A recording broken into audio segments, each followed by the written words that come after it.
বাঙালি যে কী পরিমাণ অকৃতজ্ঞ এবং কী পরিমাণ মূর্খ তা আসলে বোঝা যায় শেখ হাসিনারে যখন জোর কইরা ক্ষমতা থেকে তারাই দিয়া ডক্টর ইউনূসরে বসাইল।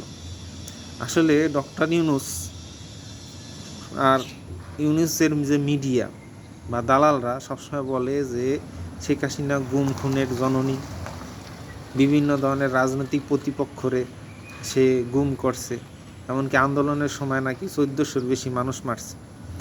আচ্ছা মূর্খ বাঙালি যারা আসো তারা কি খবর নিয়ে দেখছো এই ডক্টর ইউনূসের শাসনামলে যে 17 মাস বা 15 মাস হয়েছে, এই শাসনামলে কতজন মানুষ মারছে? 10,000-এরও বেশি মানুষ খুন হয়েছে। রাস্তাঘাটে মানুষ নিরাপদে হাঁটতে পারে না। চাঁদাবাজদের কারণে মানুষ ব্যবসা বাণিজ্য ছাইড়া দিছে।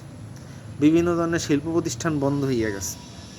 আর এই যে উপদেষ্টা পরিষদের যারা সদস্য আছে, মানে মন্ত্রীর মতো যারা বৈশা আছে, তারা কি পরিমাণ দুর্নীতিতে জড়াইছে এবং কি পরিমাণ টাকা পাচার হয়েছে এটা তারা ক্ষমতা থেকে যদি নতুন কোনো মানে এই ইউনূস বিরোধী সরকার যদি আসে তখনই টের পাইবে।